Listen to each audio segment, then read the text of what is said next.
नमस्कार। आइए सुनते हैं मुंशी प्रेमचंद जी की लिखी कहानी सूरदास की झोपड़ी। यह कहानी मुंशी प्रेमचंद के प्रसिद्ध उपन्यास रंगभूमि का एक अंश है, जो एक दृष्टिहीन भिखारी सूरदास के संघर्ष, इच्छा शक्ति और जीवन के प्रति सकारात्मक दृष्टिकोण को दर्शाती है। रात के 2 बजे होंगे कि अकस्मात सूरदास के झोपड़े से ज्वाला उठी। लोग अपने अपने द्वारों पर सो रहे थे। निद्रावस्था में भी उपचेतना जागती रहती है। दम के दम में सैकड़ों आदमी जमा हो गए। आसमान पर लाली छाई हुई थी। ज्वालाएं लपक लपक कर आकाश की ओर दौड़ने लगीं। कभी उनका आकार किसी मंदिर के स्वर्ण कलश का सा हो जाता था, कभी वे वायु के झोंकों से यूं कंपित होने लगती थी मानो जल में चांद का प्रतिबिंब है। आग बुझाने का प्रयत्न किया जा रहा था, पर झोपड़े की आग ईर्ष्या की आग की भांति कभी नहीं बुझती। कोई पानी ला रहा था, कोई यूं ही शोर मचा रहा था, किंतु अधिकांश लोग चुपचाप खड़े नैराश्यपूर्ण दृष्टि से अग्निदाह को देख रहे थे, मानो किसी मित्र की चिताग्नि है। सहसा सूरदास दौड़ा हुआ आया और चुपचाप ज्वाला के प्रकाश में खड़ा हो गया। बजरंगी ने पूछा, यह कैसे लगी सूरे? चूल्हे में तो आग नहीं छोड़ दी थी। सूरदास, झोपड़े में जाने का कोई रास्ता ही नहीं है। बजरंगी, अब तो अंदर बाहर सब एक हो गया है, दीवारें जल रही हैं। सूरदास, किसी तरह नहीं जा सकता। बजरंगी, कैसे जाओगे? देखते नहीं हो यहाँ तक लपटें आ रही हैं। जगधर, सूरे, क्या आज चूल्हा ठंडा नहीं किया था? नायक राम, चूल्हा ठंडा किया होता तो दुश्मनों का कलेजा कैसे ठंडा होता?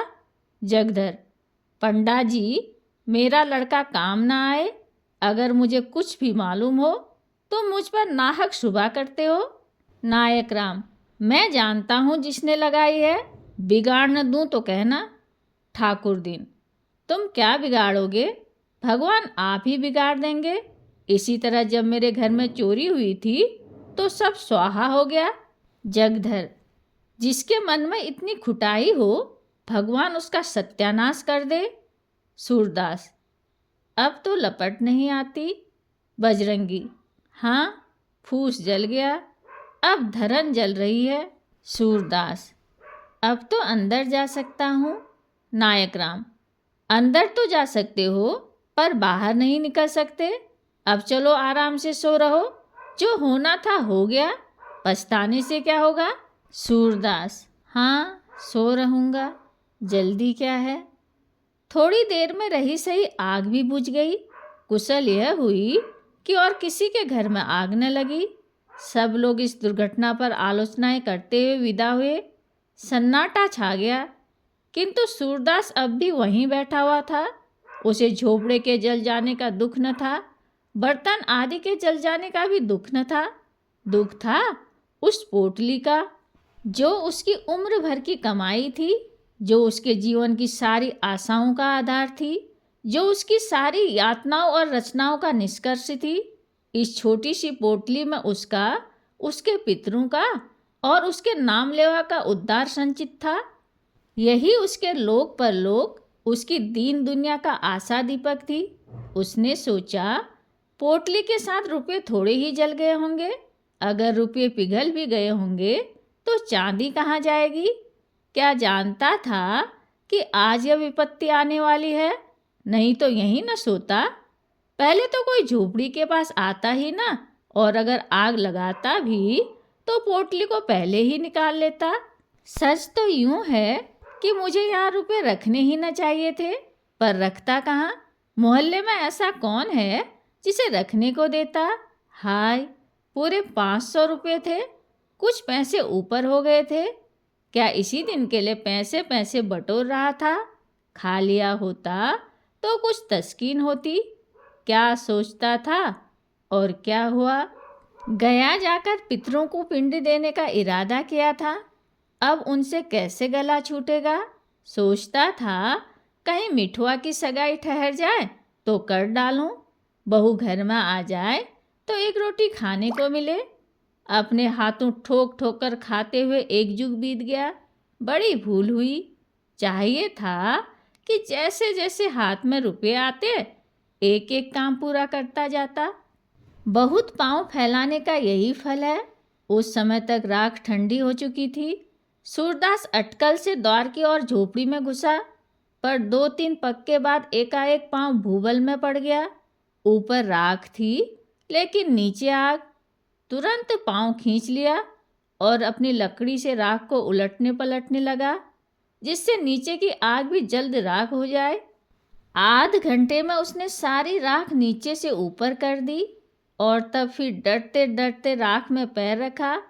राख गर्म थी पर असहा न थी। उसने उसी जगह की सीध में राख को टटोलना शुरू किया जहाँ छप्पर में पोटली रखी थी। उसका दिल धड़क रहा था। उसे विश्वास था कि रुपये मिले ना मिले, पर चांदी तो कहीं गई ही नहीं। सहसा वह उछल पड़ा। कोई भारी चीज हाथ लगी, उठा लिया, पर टटोल कर देखा तो मालूम हुआ ईंट का टुकड़ा है। फिर टटोलने लगा जैसे कोई आदमी पानी में मछलियाँ टटोले। कोई चीज हाथ न लगी।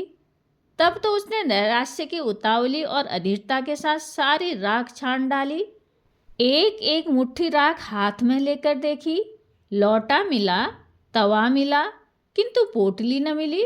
उसका वह पैर जो अब तक सीढ़ी पर था फिसल गया और अब वह अथाह गहराई में जा पड़ा। उसके मुख से सहसा एक चीख निकल आई। वह वहीं राख पर बैठ गया और बिलख बिलख कर रोने लगा। यह फूस की राख न थी, उसकी अभिलाषाओं की राख थी। अपनी बेबसी का इतना दुख उसे कभी न हुआ था। तड़के हो गया। सूरदास अब राख के ढेर को बटोर कर एक जगह कर रहा था। आशा से ज़्यादा दीर्घजीवी और कोई वस्तु नहीं होती। उसी समय जगधर आकर बोला, सूरे, सच कहना, तुम्हें मुझ पर तो शुभा नहीं है। सूर्य को शुभा तो था, पर उसने उसे छिपाकर कहा, तुम्हारे ऊपर क्यों शुभा करूँगा? तुमसे मेरी कौन सी अदावत थी? जगधर, मोहल्ले वाले तुम्हें भड़काएंगे, पर मैं भगवान से कहता हूँ मैं इस बारे में कुछ नहीं जानता। सूरदास, अब तो जो कुछ होना था हो चुका। कौन जाने किसी ने लगा दी या किसी की चिलम से उड़कर लग गई। यह भी हो सकता है कि चूल्हे में आग रह गई हो। बिना जाने बुझे किस पर शुभा करूं? जगधर, इसी से तुम्हें चिता दिया कि कहीं सुबह में मैं भी न मारा जाऊं। सूरदास, तुम्हारी तरफ से मेरा दिल साफ है। जगधर को भैरों की बातों से यह विश्वास हो गया कि यह उसी की शरारत है। उसने सूरदास को रुलाने की बात कही थी। उस धमकी को इस तरह पूरा किया। वह वहाँ से सीधे भैरों के पास गया। वह चुपचाप बैठा नारियल का हुक्का पी रहा था, पर मुख से चिंता और घबराहट झलक रही थी।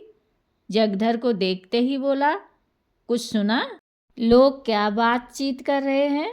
जगधर, सब लोग तुम्हारे ऊपर शुभा करते हैं। नायक राम की धमकी तो तुमने अपने कानों से सुनी। भैरव, यहाँ ऐसी धमकियों की परवाह नहीं है। सबूत क्या है कि मैंने आग लगाई? जगधर, सच कहो, तुम्ही ने लगाई? भैरव, हाँ, चुपके से एक दिया सलाई लगा दी। जगधर, मैं कुछ कुछ पहले ही समझ गया था, पर यह तुमने बुरा किया। झोपड़ी जलाने से क्या मिला? 2-4 दिन में फिर दूसरी झोपड़ी तैयार हो जाएगी। भैरव, कुछ हो, दिल की आग तो ठंडी हो गई। यह देखो। यह कहकर उसने एक थैली दिखाई जिसका रंग धुएं से काला हो गया। जगधर ने उत्सुक होकर पूछा, इसमें क्या है? अरे, इसमें तो रुपये भरे हुए हैं। भैरव, यह सुभागी को बहका ले जाने का जरीवाना है। जगधर, सच बताओ, ये रुपये कहाँ मिले? भैरव, उसी झोपड़े में बड़े जतन से धरन की आड़ में रखे हुए थे। पाजी रोज राहगीरों को ठक ठक कर पैसे लाता था और इसी थैली में रखता था। मैंने गिने हैं, 500 से ऊपर है। न जाने कैसे इतने रुपये जमा हो गए। बच्चों को इन्हीं रुपयों की गर्मी थी। अब गर्मी निकल गई। अब देखो किस बल पर उछलते हैं। बिरादरी को भोज भात देने का सामान हो गया, नहीं तो इस बखत रुपए कहाँ मिलते। आजकल तो देखते ही हो बल मटेरों के मारे बिक्री कितनी मंदी है। जगधर: मेरी तो सलाह है कि रुपये उसे लौटा दो, बड़ी मशक्कत की कमाई है, हजम न होगी। जगधर दिल का खोटा आदमी नहीं था, पर इस समय उसने यह सलाह उसे नेक नियति से नहीं, हसद से दी थी। उसे यह असहाय था कि भैरव के हाथ इतने रुपए लग जाए। भैरव आधे रुपये उसे देता तो शायद उसे तस्कीन हो जाती, पर भैरव से यह आशा न की जा सकती थी। बेपरवाही से बोला, मुझे अच्छी तरह हजम हो जाएगी, हाथ में आए हुए रुपये को नहीं लौटा सकता। उसने तो भीख मांग कर ही जमा किए हैं, गेहूं तो नहीं तोला था। जगधर: पुलिस सब खा जाएगी। भैरव: सूर्य पुलिस में न जाएगा, रोध होकर चुप हो जाएगा। जगधर: गरीब की हाय बड़ी जानलेवा होती है। भैरव: वह गरीब है, अंधा होने से ही गरीब हो गया। जो आदमी दूसरों की औरत पर डोरे डाले, जिसके पास सैकड़ों रुपए जमा हो, जो दूसरों को रुपए उधार देता हो, वह गरीब है। गरीब जो कहो तो हम तुम हैं। घर में ढूंढो आओ, 1 रुपया न निकलेगा। ऐसे पापियों को गरीब नहीं कहते। अब भी मेरे दिल का कांटा नहीं निकला। जब तक उसे रोते न देखूंगा, यह कांटा न निकलेगा। जिसने मेरी आबरू बिगाड़ दी, उसके साथ जो चाहे करूं, मुझे पाप नहीं लग सकता। जगधर का मन आज खोंचा लेकर गलियों का चक्कर लगाने में न लगा। छाती पर सांप लौट रहा था। उसे दम के दम में इतने रुपए मिल गए, अब मौज उड़ाएगा। तकदीर इस तरह खुलती है। यहाँ कभी पड़ा हुआ पैसा भी न मिला। पाप पुण्य की कोई बात नहीं, मैं ही कौन दिन भर पुण्य किया करता हूँ। दमड़ी छदाम कौड़ियों के लिए टैनी मारता हूँ, बाट खोटे करता हूँ, तेल की मिठाई को घी की कहकर बेचता हूँ। ईमान गंवाने पर भी कुछ नहीं लगता। जानता हूँ यह बुरा काम है, पर बाल बच्चों को पालना भी तो जरूरी है। इनसे ईमान खोया तो कुछ लेकर खोया, गुनाह बेलज्जत नहीं रहा। अब 2-3 दुकानों का और ठेका ले लेगा। ऐसा ही कोई माल मेरे हाथ भी पड़ जाता तो जिंदगी सफल हो जाती। जगधर के मन में ईर्ष्या का अंकुर जमा। वह भैरव के घर से लौटा तो देखा कि सूरदास राख को बटोर कर उसे आटे की भांति गूंथ रहा है। सारा शरीर भस्म से ढका हुआ है और पसीने की धारें निकल रही हैं। बोला, सूर्य क्या ढूंढते हो? सूरदास: कुछ नहीं, यहाँ रखा ही क्या था, यही लौटा तवा देख रहा था। जगधर: और वह थैला किसकी है जो भैरव के पास है? सूरदास चौंका। क्या इसलिए भैरव आया था? जरूर यही बात है। घर में आग लगाने से पहले रुपये निकाल लिए होंगे। लेकिन अंधे भिखारी के लिए दरिद्रता इतनी लज्जा की बात नहीं है जितना धन। सूरदास जगधर से अपनी आर्थिक हानि को गुप्त रखना चाहता था। वह गया जाकर पिंडदान करना चाहता था, मिठुआ का ब्याह करना चाहता था, कुआं बनवाना चाहता था, किंतु इस ढंग से कि लोगों को आश्चर्य हो कि इसके पास रुपए कहाँ से आए। लोग यही समझे कि भगवान दीन जनों की सहायता करते हैं। भिखारियों के लिए धन संचय पाप संचय से कम अपमान की बात नहीं है। बोला, मेरे पास थैली वैली कहाँ? होगी किसी की। थैली होती तो भीख मांगता। जगधर: मुझसे उड़ते हो? भैरव मुझसे स्वयं कह रहा था कि झोपड़े में धरन के ऊपर यह थैली मिली, 500 रुपये से कुछ बेसी है। सूरदास: वह तुमसे हंसी करता होगा, 5.5 रुपये तो कभी जुड़े नहीं, 550 कहाँ से आते। इतने में सुभागी वहाँ आ पहुँची। रात भर मंदिर के पिछवाड़े अमरूद के बाग में छिपी बैठी थी। वह जानती थी आग भैरव ने लगाई है। भैरव ने उस पर जो कलंक लगाया था उसकी उसे विशेष चिंता न थी, क्योंकि वह जानती थी किसी को इस पर विश्वास न आएगा। लेकिन मेरे कारण सूरदास का यूँ सर्वनाश हो जाए, इसका उसे बड़ा दुख था। वह इस समय उसको तस्कीन देने आई थी। जगधर को वहाँ खड़ा देखा तो झिझकी, भय हुआ कहीं यह मुझे पकड़ न ले। जगधर को वह भैरव ही का दूसरा अवतार समझती थी। उसने प्रण कर लिया था कि अब भैरव के घर न जाऊंगी, अलग रहूंगी और मेहनत मजूरी करके जीवन का निर्वाह करूंगी। यहाँ कौन लड़के रो रहे हैं? एक मेरा ही पेट उसे भारी है ना, अब अकेले ठोके और खाए और बुढ़िया के चरण धो धो कर पिए। मुझसे तो यह नहीं हो सकता। इतने दिन हुए इसने कभी अपने मन से धेले का सिंदूर भी न दिया होगा, तो मैं क्यों इसके लिए मरूं? वह पीछे लौटना ही चाहती थी कि जगधर ने पुकारा, सुभागी कहाँ जाती है? देख अपने खसम की करतूत। बेचारे सूरदास को कहीं का न छोड़ा। सुभागी ने समझा मुझे झांसा दे रहा है, मेरे पेट की थाल लेने के लिए यह जाल फेंक रहा है। व्यंग से बोली, उसके गुरु तो तुम ही हो, तुम ही ने मंत्र दिया होगा। जगधर, हाँ यही मेरा काम है। चोरी डांका न सिखाऊं तो रोटियां क्यों कर चले। जब तक समझता था भला आदमी है, साथ बैठता था, हंसता बोलता था, लेकिन आज से कभी उसके पास बैठते देखा तो कान पकड़ लेना। जो आदमी दूसरों के घरों में आग लगाए, गरीबों के रुपये चुरा ले जाए, वह अगर मेरा बेटा भी हो तो उसकी सूरत न देखूं। सूरदास ने न जाने कितने जतन से 500 रुपये बटोरे थे, वह सब ले उड़ा। कहता हूँ लौटा दो तो लड़ने पर तैयार होता है। सूरदास, फिर वही रट लगाए जाते हो। कह दिया कि मेरे पास रुपये नहीं थे, कहीं और जगह से मार लाया होगा। मेरे पास 500 रुपये होते तो चैन की बंसी न बजाता, दूसरों के सामने हाथ क्यों पसारता। जगधर, सूरे अगर तुम भरी गंगा में कहो कि मेरे रुपये नहीं है तो मैं न मानूंगा। मैंने अपनी आंखों से वह थैली देखी है। भैरव ने अपने मुंह से कहा कि यह थैली झोपड़े में धरन के ऊपर मिली। तुम्हारी बात कैसे मान लूं? सुभागी, तुमने थैली देखी है? जगधर, हाँ देखी नहीं तो क्या झूठ बोल रहा हूँ। सुभागी, सूरदास सच सच बता दो, रुपये तुम्हारे हैं? सूरदास, पागल हो गई है क्या? इनकी बातों में आ जाती है। भला मेरे पास रुपये कहाँ से आते? जगधर, इनसे पूछ, रुपये न थे तो इस घड़ी राख बटोर कर क्या ढूंढ रहे थे? सुभागी ने सूरदास के चेहरे की तरफ अन्वेषण की दृष्टि से देखा।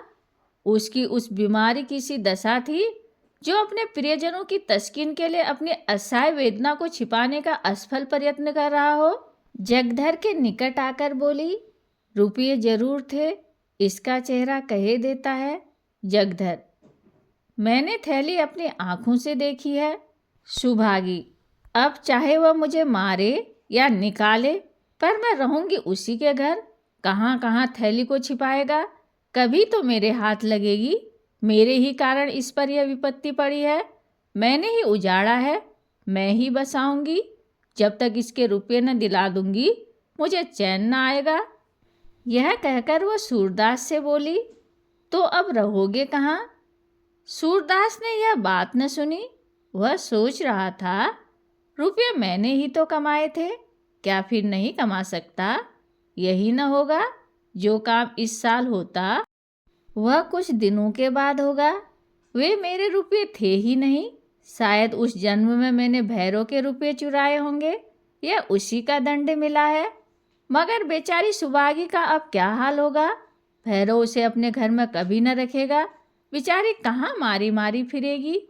यह कलंक भी मेरे सिर लगना था, कहीं का न हुआ। धन गया, घर गया, आबरू गई, जमीन बच रही है, यह भी न जाने जाएगी या बचेगी। अंधापन ही क्या थोड़ी विपद थी, निधि एक न एक चपत पड़ती रहती है। जिसके जी में आता है 4 खरी खोटी सुना देता है। इस दुखजनक विचारों से मर्माहत सा होकर वह रोने लगा। सुभागी जगधर के साथ भैरव के घर की ओर चली जा रही थी और यहाँ सूरदास अकेला बैठा हुआ रो रहा था। सहसा वह चौंक पड़ा, किसी और से आवाज आई, तुम खेल में रोते हो? मिठुआ घीसू के घर से रोता चला आता था, शायद घीसू ने मारा था। इस पर घीसू उसे चिढ़ा रहा था, खेल में रोते हो? सूरदास कहाँ तो नैराश्य, ग्लानि, चिंता और शोक के अपार जल में गोते खा रहा था, कहाँ यह चेतावनी सुनते ही उसे ऐसा मालूम हुआ किसी ने उसका हाथ पकड़कर किनारे पर खड़ा कर दिया। वाह, मैं तो खेल में रोता हूँ, कितनी बुरी बात है। लड़के भी खेल में रोना बुरा समझते हैं, रोने वाले को चिढ़ाते हैं, और मैं खेल में रोता हूँ। सच्चे खिलाड़ी कभी रोते नहीं, बाजी पर बाजी हारते हैं, चोट पर चोट खाते हैं, धक्के पर धक्के सहते हैं, पर मैदान में डटे रहते हैं। उनकी त्योरियों पर बल नहीं पड़ते, हिम्मत उनका साथ नहीं छोड़ती, दिल पर मालिन्य के छींटे भी नहीं आते, न किसी से जलते हैं न चिढ़ते हैं। खेल में रोना कैसा? खेल हंसने के लिए, दिल बहलाने के लिए है, रोने के लिए नहीं। सूरदास उठ खड़ा हुआ और विजय गर्व की तरंग में राख के ढेर को दोनों हाथों से उड़ाने लगा। आवेग में हम उदिष्ट स्थान से आगे निकल जाते हैं। वह संयम कहाँ है जो शत्रु पर विजय पाने के बाद तलवार को म्यान में कर ले।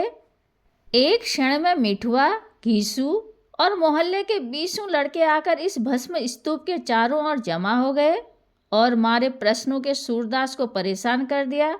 उसे राख फेंकते देखकर शवों का खेल हाथ आया, राख की वर्षा होने लगी। दम के दम में सारी राख बिखर गई, भूमि पर केवल काला निशान रह गया। मिठुआ ने पूछा, दादा अब हम रहेंगे कहाँ? सूरदास, दूसरा घर बनाएंगे। मिठुआ, और कोई फिर आग लगा दे? सूरदास, तो फिर बनाएंगे। मिठुआ, और फिर आग लगा दे? सूरदास, तो हम फिर भी बनाएंगे।